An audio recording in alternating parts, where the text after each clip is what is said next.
Tsimba zaza maikila furehitra ny Brown CNRT.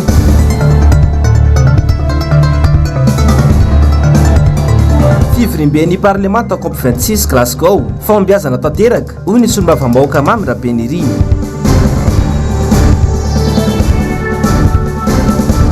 Aretina pahazo ny omby, mitondra faisana mpiopy ao avakina karatra. Tompoko lasy sy tompoko vavy ankafaliana sy ampitiavana hatrany no iaravakanao no sady hitsidiako ny tokantranonao amin'ity ariva ity. Tonga sondrainao atao anatin'ny fampalalam-baovao ny fahitalavitry ny MBS ka manasanao ampanajana sy ampitiavana rahantenako anaraka ny vaovao hatramin'ny farany. Vaovao ny trangam-piarahamonina avy hatrany nisehona fahamaizana goavana teny Tsimba zaza teny androany maraina. Maikila firehitra tamin'izany ny trano sy ny birao fiasan'ny ivitoerana nasionaly momba ny fikarohana ary indostria sy teknôlôjia na ilaintsona hoe CNRT. Tsy nisy ny ainana fohy saingy tsy nisy ihany koa izany hoe irona azo raisina ao anatin'ity ivitoerana ity. Ny antsipria izay avy hatrany ary tanteriny namana mpanao gazety mialy rarinombana sy manora Andriamalala. Androany tokony tamin'ny telora maraina no nisehon'ny firehetana tao amin'ny ivitoerana nasionaly momba ny fikarohana ara indostria sy teknôlôjia tsy Tsimba zaza. Efitrano misy asivy teo no maikila firehitra vokatry ity lozy ity ka toerana fitehirizana entan'ny CNRE no iray tamin'izany. Vinavinaina ho fifampikasoan'ny herinaratra na court-circuit no nahatonga ny loza. Tonga rapitona ny mpamonjy voina saingy noho ny tsy fahampian'ny rano sy ny fivezivezena ny taonan'izany no nahatonga ny fihitaran'ny afo izay tsy voaferatsy tamin'ny valora maraina danoany. Kely fotsiny no tsy nihitaran'ny firehetana teo amin'ity toerana nisy gazy ity izay tsy azo nosainina ny loza mety niseho raha izany no nitranga. Tsy nisy ny ainana fona ny naratra saingy goavana ny fahavoazana.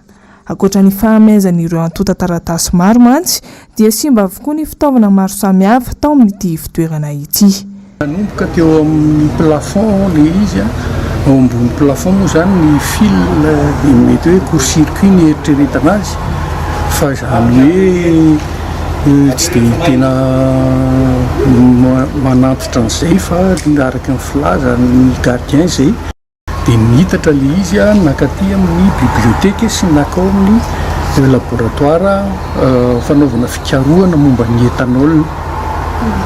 Dia birao maromaro sy dépôt ireo zany no tena voan'le afo may. Tena anisan'ny mampalahelo aloha dia ny biblioteky satria misy boky maromaro tena sarobidy amin'ny pikarta zany anisan'ny simba. Dia ny appareillage de labo fanaovana fikarohana momba ny etanol zany nisy may ihany koa. Dia ireo birao misy maromaro ny birao zany no simba. Ny fitaovana fanaovana fikarohana momba izay le etanol izay zany koa anisan'ny tena nampalahelo fa simba. Ireo izay anaovan'ny mpianatra atsoatsy zao mémoire amin'ny volana décembre tokony hanao mémoire. No mafisin'ity taleo anivon'ny CNRT ity moa fa tsy misy ifandraisany tamin'ny raharaha fampidirana ponja ny talen'ny parka Tsimba zaza ity vona ity araka ny filazana miparitaka ny anaty tambajora jerasera Facebook. Vaovao ny trangam-piarahamonina izay hatrany nitrangana aitrano Matsiravina Rososina tao anatin'ny distrika Nosy-Varika faritra Vatovavy ny alatsinainy sy omaly talata. Ny voalohany atao amin'ny tanàna Angodongodona ary ny faharoa atao Andonaka commune Nosy-Varika. Trano manodidina ny 700 no maikila ny afo ary trano 12 tafo hafa no tsy maintsy novahana mba hifehezana ny afo. Mananika hatrany amin'ny 100 ireo trabona tsy manaiky alofana ary 100 tapitrisy ny fahavoazana nateraky ity loza ity.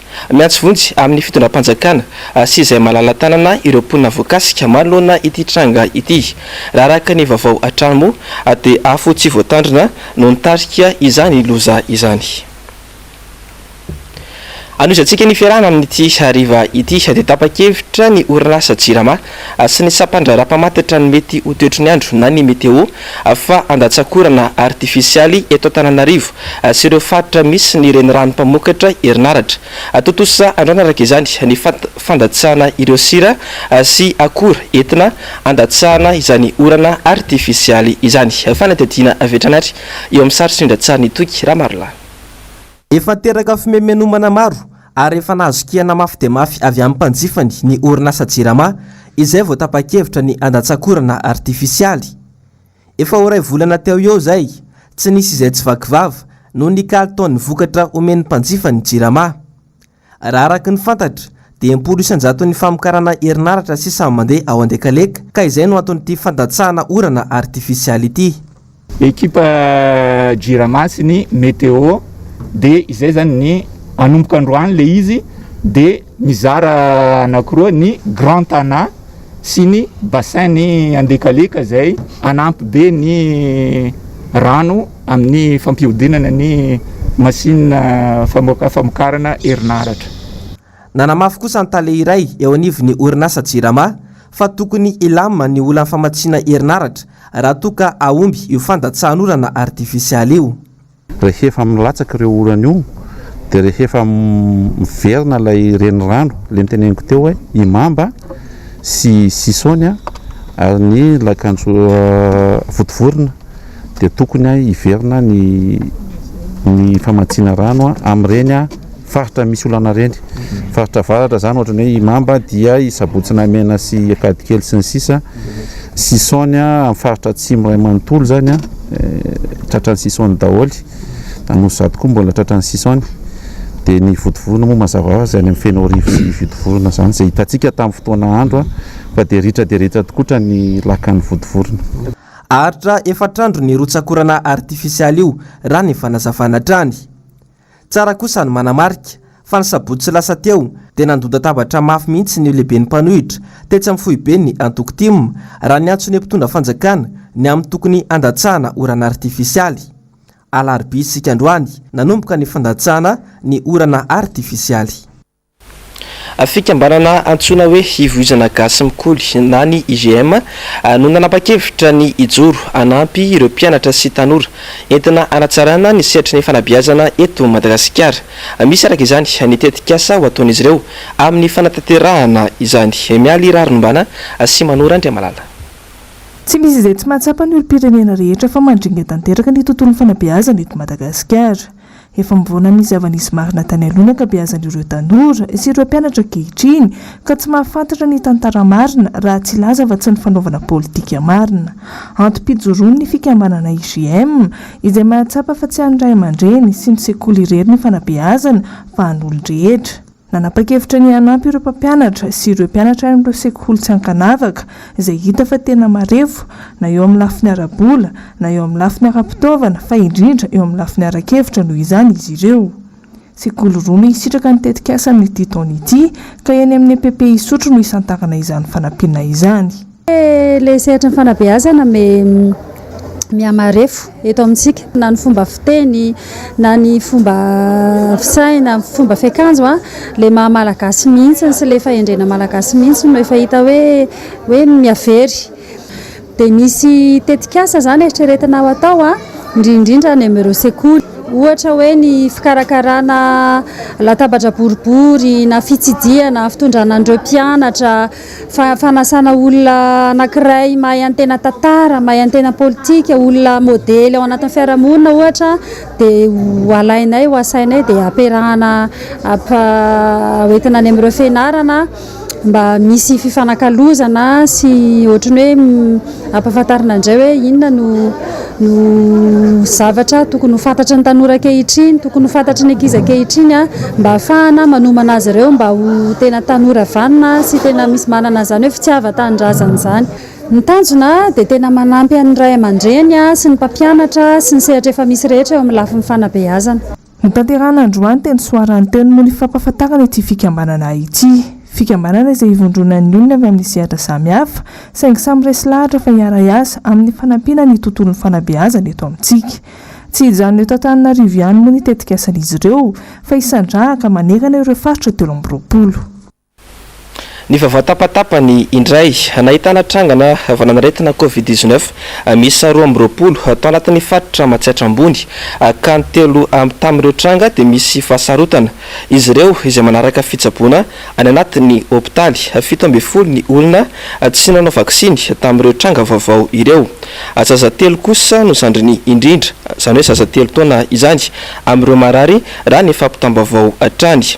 Hatreto 540 sy iray alina ireo olona navita vaksiny anatin'ny faritra Matsatra ambony araka ny vaovao voaray eto ampelantanana hatrany. Averina araka izany ny fanamafisana ireo fepetrasakana sy ny fametrahana ny barrage sanitaire any an-toerana. Manoloana ity tranga ity dia mila mitandrina hatrany ny rehetra. Amafisina hatrany fa tsy misy afa-tsy ny fanaovam-baksiny irery ihany hatreto no fanefitra amin'ity valanaretina coronavirus ity. Lafa mavao afatanteraka indray tsy mbola nisy ny raharam-pitsarana nandeha makasika ny ilay raharaha volamena 370 kilao nisy nanondrana antsokosoko ka tratra tao Johannesburg tany Afrika Atsimo. Ireo olona voatana aponja teto Madagasikara no manomboka mivoaka amin'izao fotoana izao. Tao aorian'ny tale général ny ACM matsy dia lehilahy iray izay tale atao anatin'ny service et transport aérien na ny STA ilay kompani pitaterana anabakabaka tsy miankina antompony fiaramanidina ny ondranandreo olona 3 nitondra ny volamena 370.5 kilao indray no izao navoaka tao Jiafa fonja nitazomana ireo lehilahy rehetra vororoy tamin'ity rara ity. Efa herinandro zay no nivoany nazo fafana vonjomaika. Mbola nisan'ireo tavela ao Jiafa kosa ireo mpanamory ireo lahy nitondra ilay fiaramanidina. Fa maro amin'ireo tanora malagasy no voasarika amin'ny antsoina hoe slam poésie. Ankoatra ny mahafialamboly azy fomba iray azo hitazana sy anabeazana ny tanora sy ny mpianatra ihany koa ity zavakanto ity araka nambarandreo mpisehatra ao anatiny izany. Mitatitra amintsika ny antsipriany mikasika izay miala iraronombana sy manora Andriamalala. Manampy ny olona aneo hevitra, manala fahamenarana, manampy ny tanora eo amin'ny lafin'ny fianarana izay ataony, fa ihany koa mampitovy tantana ny olon-drehetra. Ireo no satsionana amin'ny tombontsoa azo avy amin'ny fanaovana ny slam poésie. Maro ireo tanora malagasy no efa milona ao anatin'ity tontolo ity noho ny fahitana ny vokatsoa entiny izany izay azo ampiarina avetrahany eny anivon'ny fiarahamonina. Iray amin'ireo tanora liana sy nolomanto ao anatin'izany Itagmanina Amgat. Efa mantaonany maro izy no nanao ny slam poésie satria nahafahana aneo izay tiany ambara izany ary efa nibata fandresena maro teto an-toerana sy tany ivelany tamin'ny fanaovana ity zavakanto ity ihany koa ny tenany. Sehatra malalaka io zany dia afaka miteny daholo ny olona rehetra, izay ny tena tanjony. Ao anaty fifanajana le izy tsy tonga ianao zany dia anompanompa be na hoe anaratsana zavatra salam zany fa mifampitaiza koa tsika ao anatin'le izy zany. Ny tsiraray fotsiny no mamaritra n'le zavatra hoentiny hoe amin'ny maslam poésie anazy hoe poésie be ve rap ve afaka mira koa izy fa misy fitsipika vitsivitsy fotsiny zany no mila hajainy ao anatin'le sehatra. Ho an'le olona mpiantsa anazy zany dia hoe manampy anazy zay voalohany indrindra aloha hiteny eny Masom-bahoaka izay mbola olana be ho antsika olombelona dia iny zany manampy be hoe misy olona 100 eo 200 mihaino anao ianao rerina eny ambony eny mafy izay zavatra izay dia zany hoe taizana ao anatin'izay koa le olona. Eo koa le hoe maneho hevitra ianao, zany hoe ahoana ny ahafahanao maneho hevitra ao anatin'ny 3 minitra izay fohy izay lava fa hoe mazava ny zavatra tianao ampitaina zany ao anatin'ny 3 minitra. Dia izay no mahatonga anazy hoe ankehitriny zao ny mpianatra ny tena betsaka satria manampy be andry zareo ilay izy any ampianarana hoe manao dissertation exposé etc manao mémoire ary zao efa mandeha koa ny concours-na oratoire isan-karazany dia manampy be andry zareo izay zavatra izay. Firenena mihoatra ny 20 no mandray anjara amin'ny Coupe du Monde slam poésie ary voaasa tao anatin'izany foana i Madagasikara. Efa intsivy isika izao no nandray anjara tao anatin'izany fifaninanana iraisam-pirenena izany. Zany hoe ny tombontsoa ho azon'le solotena Madagasikara makany dia ray aloha zany manokatra ny sainy le izy satria miona amina olona avy any amin'ny firenena maro dia avy eo mifanakalo ry zareo dia mety misy projet vaovao iainga raha mahay miresaka moa zany le solotenantsika any mahay mifanakalo amin'ny olona any dia mandray traikefa koa izy satria manatrika misy atrikasa maro ataony. tanterahana manomboka raha ampitso moa ny Islam national andian'ny faharoambinifolo izay atao eto Antananarivo amin'ity herinandro ity ary any Toamasina amin'ny herinandro avy io. Tsy ho tapitra ny hetsika fanamariana raha tsy amin'ny fahaefatra ny volana Desambra ho avy izao. Ny lafimavao kolotsaina izay hatrany mahavelona kanefa mila faharetana raha toka teo lasa lavitra amin'ny tontolon'ny mozika hoy nambaran'ny mpampianatra mozika iray. Manana ny maizy azy raha teo isika malagasy raha resaka mozika no resana fanetetiana avy hatrany eo amin'irindra tsara ny andry Rakoto Malala.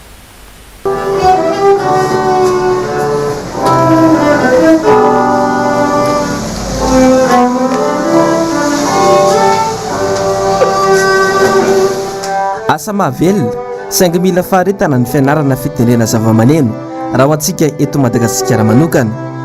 Asa efa be mpanao kanefa ahitana lalam-bola sy lalakasa maro. Raha te ho lasa matianina ianao zany amin'ny fitendrena mozika zany dia ny fianarana aloha tsy maintsy ilaina foana. Hoe mianatra ianao zany dia rehefa avy eo ny discipline anao mitendry dia ilaina koa zany le mpampianatra hoe mba mpampianatra mifanaraka amin'le zavatra takianao zany sy le mipetraka foana ho anay le hoe fikarohana fa tsy tonga dia manaraka be foana hoe mahita internet tsika dia rahantsika le izy fa alaina aloha reny dia karohana dia ampiasaina le izy zany dia ny fitendrena isan'andro iny zavatra ngeza be iny atsika zavatra rehefa atao isan'andro zany dia misy foana mivokatra. Tafiditra ao anatin'ny arena ara-kolotsaina ho antsika malagasy ny fahaizana sy fananana gadona antsika manokana ka tsara ratrandrahana. Zany hoe ny malagasy zany dia men'Andriamanitra talenta miavaka. Tsika zany ohatra hoe somary ny angarana ihany fa dia efa mana talenta tsika zany amin'ny lafiny rehetra. Fa ny eo amin'ny méthode ampiasaina zany tokony ho antsika malagasy. Zany hoe alaitsika ny any ivelany ilaitsika foana ilay méthode ireny. Fa ny tena ampandrosoana antsika zany dia hoe mila fikarohana ifanaraka tsara amin'ny talenta izay ananantsika. Dia izy zany fa tsy tonga dia arahana be fotsiny koa reny zany fa mba mila fikarohana le izy. Ity ivitoeram-panofanana sy fampianarana mozika ity moa dia mikarakara hetsika fampisehoana indromiantaona ny faraparan'ity volana Novambra ity sy amin'ny fisasahan'ny volana Desambra.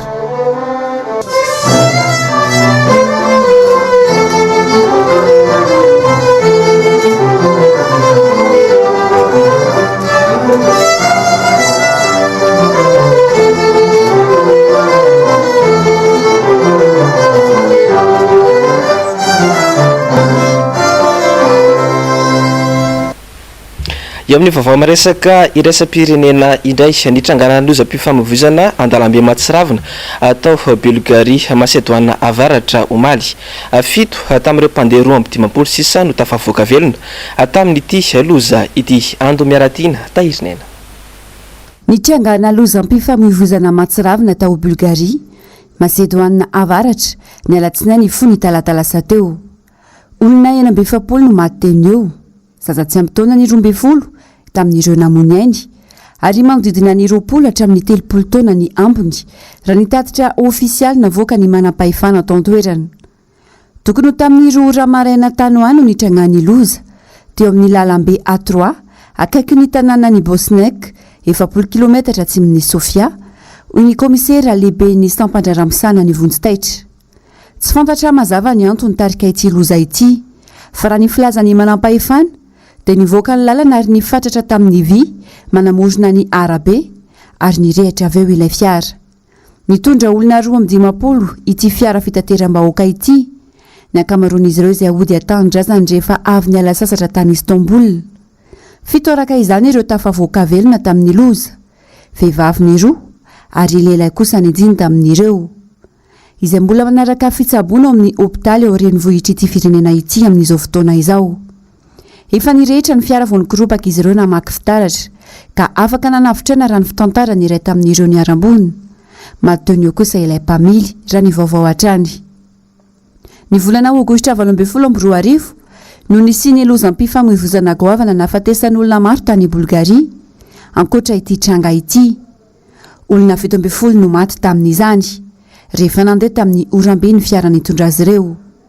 Raha ny taremarika manodidina ny 9 tapitrisany mponina Bulgaria. Ny taona 2024 tafakatra 720 ireo maty vokatry ny lozam-pifamoivozana an-dalambe ary 3 ny taona 20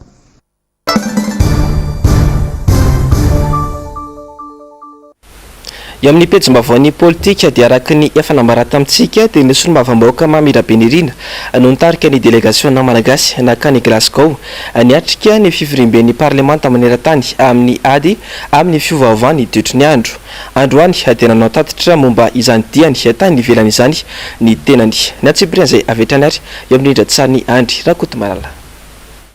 Fahombiazana tanteraka no azon'ny délégation malagasy nakany Glasgow niatrika ny fivorimben'ny parlemanta maneran-tany COP26 izay niresaka momba ny fiovaovan'ny toetry ny andro maneran-tany.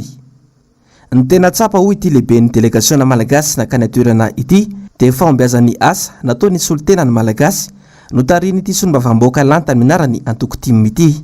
Ao anatin'ny fivoriana rehefa ohatran'ireny dia mazava ho azy fa mitambatra ao daholo ny firenena rehetra na amin'ny matanjaka na ny osa.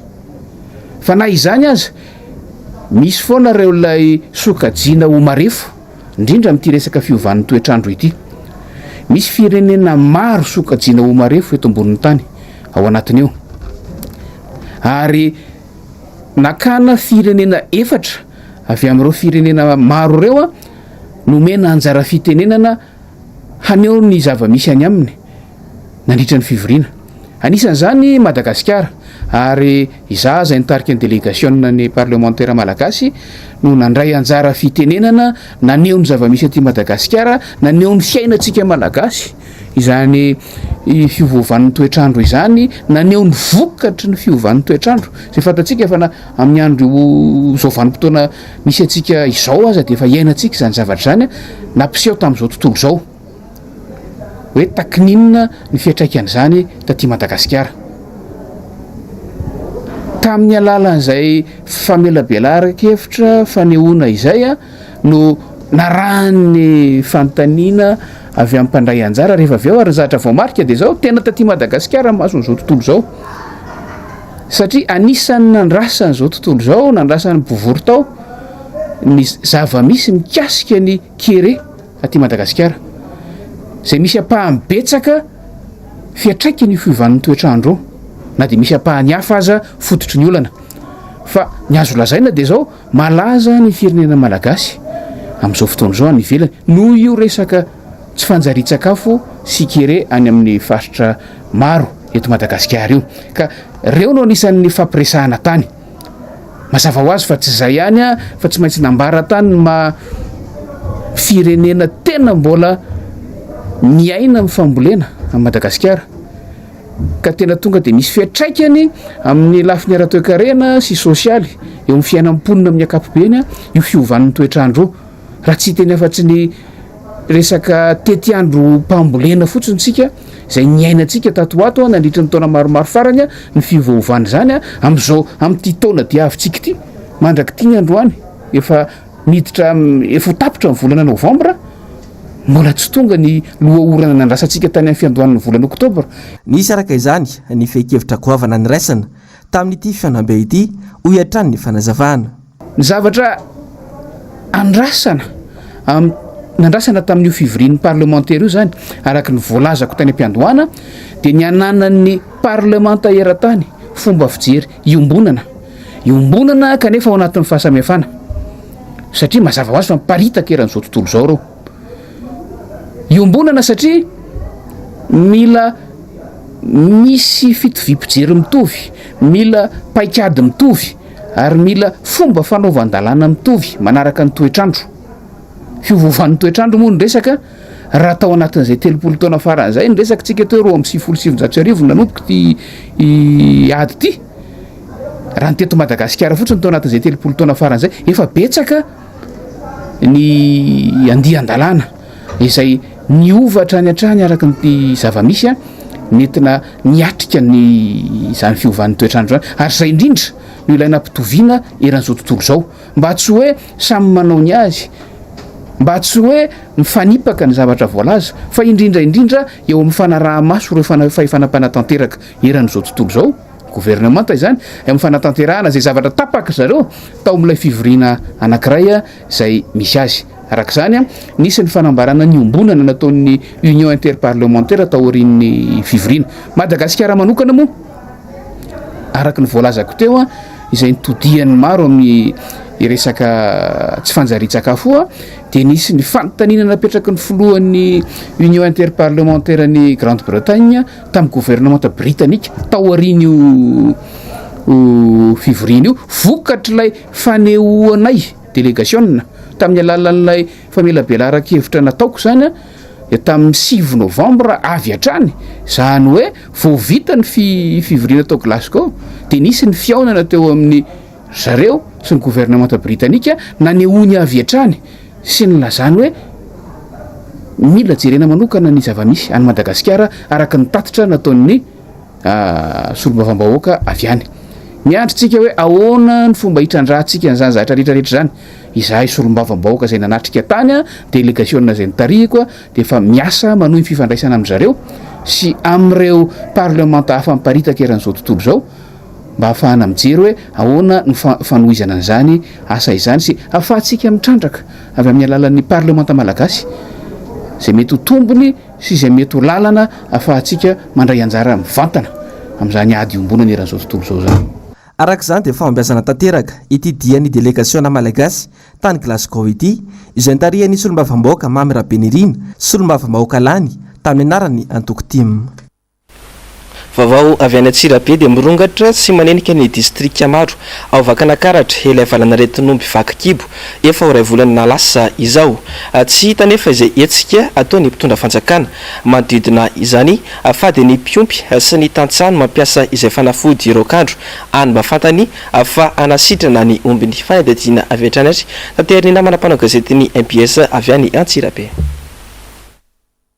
Tao anatin'ny ray volana zay dia nitondra fahaisana tanteraka ny tatsapy mpiomby sy mpamokatra ronono eto Vakanakaratra no ilay valana retina marasy vakibo mahazo ny omby aty an-toerana ny fiandohan'ny volana Novambra ny fantatra fa ny atombohan'ity valana retina ity tao Soamavoky Andramanelatra tsy lavitry ny fifamanoro toerana nametrahana sy ompiana ireo omby no tsy anahy ny filoham-pirenena teny vato farany teo ka nisy napetraka nompiana ao amin'ity ivitoerana fifamanoro ity ora vitso monja dia mifindra ilay retin'omby ary efa mianaka manerany distrika rehetra eto Vakanakaratra amin'izao fotoana izao mitovy tanteraka ny fisehon'ity valana retin'omby ity. Fisehon'ilay aretina dia mitsoaka izy mandritra ny 2 andro na 3 andro dia misihitra ny tsibony dia vaky amin'izay ny tsibony tena saika maty mahitsy ny ombina.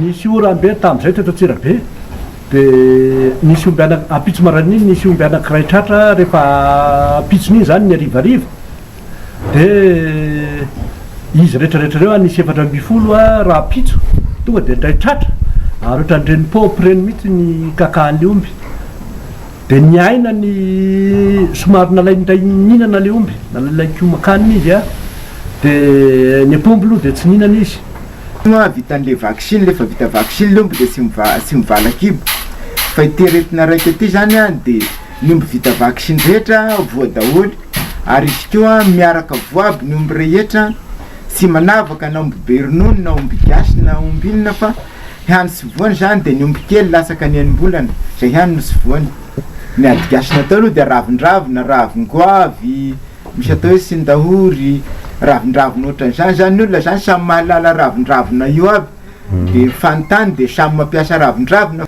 Akoatry ny sarakely dia tratrilay retina avokoa ny omby rehetra tsy ankanavaka akoatr'izay fatiatoka ho an'ny mpiompy sy ny mpamokatra ronono koa nefa ity valana retina ity. Malaikomana ny omby dia nefa misy ihany misakafo izy fa ny zavatra misy omby be ronono mantsy zany no mpianay dia ny vokatra ronono zany any tena midina be tena ambany be tena raha omby manome 20 litatra dia any amin'ny 5 litatra sisa midina ambany be zany le vokatra ronono. Dia ny ronono tena niaina be tamin'izay fotoan'izay eo amin'ny 500 litra isan'andro eo ny ronono azy koa fa niaina teo amin'ny 7 litra eo sisa tsara zany raha tsy misy tsy ampohoan'leo koa rehefa avy eo atreto anefa dia tsy hita zay teknisiany sampandrarahany fiompiana ho an'ny fanjakana mba mijery ny olana menjady amin'ny mpiomby tahaka zao fa de miady rery ny tatsaka manao antsoavo ny solom-bavambahoaka avy ao Antsirabe faharoa. Atreto dia mbola tsy hita taratra ny tena fandraisana andraikitra ny fitondram-panjakana ankehitriny ny tompona andraikitra eto anivon'ny fiadidiana ny fahasalaman'ny biby fiompy sy ny fambolena ty fativakina karatra satria dia miandry fatratra zany zao ny olona hoe inona no fanambarana ataon'izy ireo manahoana ny analizy zay efa natao inona ny fepetra tokony ho ampianarina nireo tatsareo mba hierovana zany biby fiompy zany fa hatreto dia tsy misy zavatra mbola mivaingana aloha mahakasika an'izay dia mitaky an'izany izay solom-bavambahoaka Madagasikara izay misolo vavan'ny vahoaka fa tena ao anaty fahasahiranana tanteraka ny vahoaka satria tsy manana fahefa-mividy hahidanana zany fanafody zany manavatondraka ihany koa lafiny tsy fandriampahalemana amin'ny fiarovana an'ireny omby ireny. Atao anatin'ity fanadihadiana manaraka ity kosa ny tondrany namana mpanao gazety ny Zavandriamaefa sy Mateo Prince aminao ireo teboka nisongadina atao anatin'ny fandarana miara-manonja androany.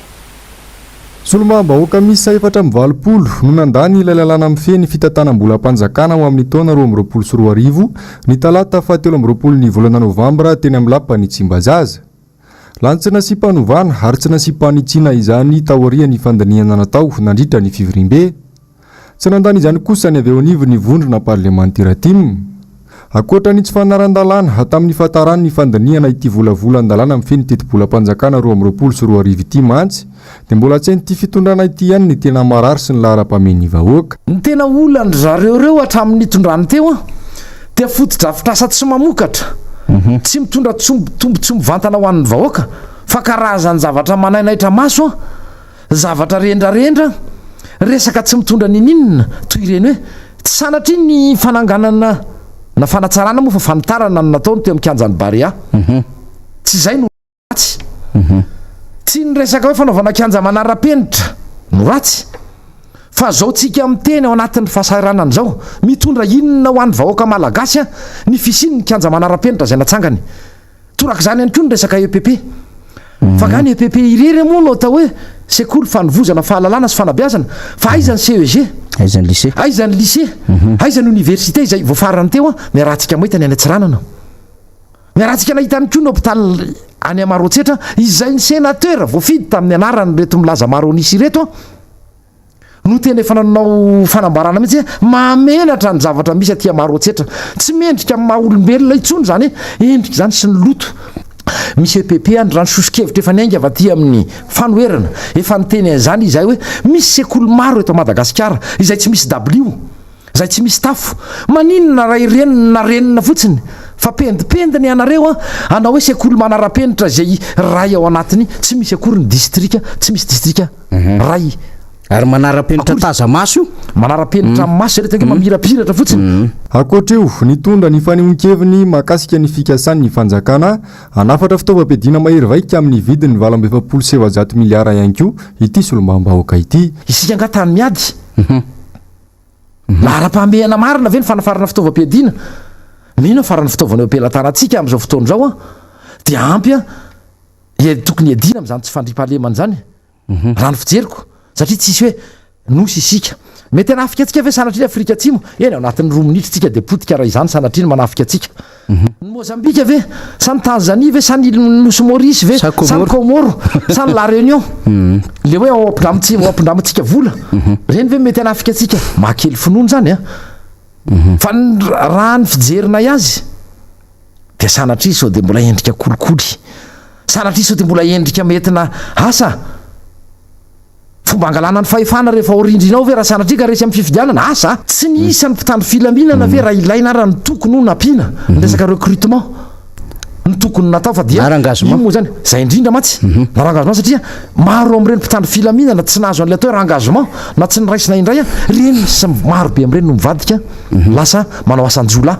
Nambarany fandarana miara-manonja androany ihany koa moa fa maro loatra ny zavatra tsy mandeha amin'ny laon'ny intsony sy eto Madagasikara amin'izao fotoana izao manitra ny malagasy ary miamikirosofahana ny tia-kare pirenena. lantaonivo ny filan-kevitry ny tanàna Antananarivo renivohitra ilay lalàna momba ilay tetikasa teleferika no mafisy ny mpanolontsaina an-tanàna lantany minarana ny antokotim ary noanitra teriny fa tsy azo ekena ary tsy tondra vahaolana velively ho an'ny vahoaka ity tetikasa ity. Mbola niteraka resabe teo amin'ny samy mpanolontsaina ihany koa moa ny fomba nalany ity tetikasa ity. Androany dia nitondra fanazavana mahakasika izay indrindra ny mpanolontsaina avy amin'ny antokotim atao anatin'ny fandarana say lasao fanazavana. Tsy mazava sy maloto ny tena ngeza be dia le fanomezana fahefanan'ny mpanatanteraka mahakasika ny transport par câble sy ilay atao hoe téléphérique na le téléphérique moa zany ilazantsika azy izay ny ilazana azy tena hoe letrezana tsy indry azo lena atao amin'ny fomba rehetra mihitsy zay fomba ampandanina ny lahadinika zay arosony be ny tanàna eo anivon'ny filan-kevitra zany ny zava-misy ary de be ny paikady izay ataon'izy ireo ny teo anivony antokotiko Madagasikara manararoatra kely ary izy mianadahy satria mety be de be ny olona miteny efa nisy moa nanao fanambarany ary tsy afeniny zany asumena ny zavatra mitranga hoe nisy nanao fanambarana ohatra ny komba hoe zay de tsy mandany an'io fa raha mandeha io téléphérique io de ianareo ty manapandany de eto de tena teneniko mazava tsara mihitsy fa nanana fivoriana mazava ara-dalàna misy présence mazava miaraka amin'ny somiana iny antokotiko Madagasikara ny mpanolontsaina rehetrarehetra niara-nandinika ampahendrena miaraka amin'ny filompanorona ny fikambanana mihitsy ny antokotiko Madagasikara hoe ahoana ny fahitantsika an'ity tena ny fanakalo hevitra ny anay misy fanakalozan-kevitra tsara fa ny anay tsy hoe tikano tsy letrezana de rehefa nandeha ny fanakalozan-kevitra teo aminay talohany ny atrehana ny session io de niara-nandinika teo de fahasoavana ho an'ny vahoaka tsy mety zany téléphérique zany tsy mbola fotoanany zany zao tena tsy mety ny fivarotana tany fa ny malagasy ary atsy zany hoe mazava be fa ny mpanolontsaina teo anivony antokotiko Madagasikara de samy resy lahatra sy nandinika tsara ampitonina ny hoe rehefa tsy mahasolo vahoaka reto aloatsekena fa tsy mety zany zavatra any mantsy anitsiko ihany koa ilay fomba fiteniny hoe inona koa zay antokotiko Madagasikara tsy misy fisainana mihitsy zany fa de zay consigne de vote de arana azafady mpanolontsaina olona natao hanana saina andinika sy andalina ny mpanolontsaina ary ny antoko tsy mivazivazy amin'izany fa ino moa ny vokatra zany na de teo ary zany zavatra zany de zay ihany koa ary tompoko lasy sy tompoko vavy netiko manakatona ny fotoanan'ny fampirahalamba-bao tamin'ity androany ity esoraka ianao nanaraka izany hatramin'ny farany tahaka ny mazatra de aza tonona fa ny fandarana global news avy hatrany no arainao aorin'izao fampirahalamba-bao izao aorin'izay kosa no anaranao ny fandarana sailasao ary ny oronan-tsary indray amseho atotry ny MBS anao kosa amin'ity alina ity de mitondra ny lohateny hoe fatal instinct ny sampana fampirahalamba-bao de mametraka ny veloma mandra-pitafa aminao ho amin'ny rapitso indray tompoko lasy sy tompoko vavy veloma tompoko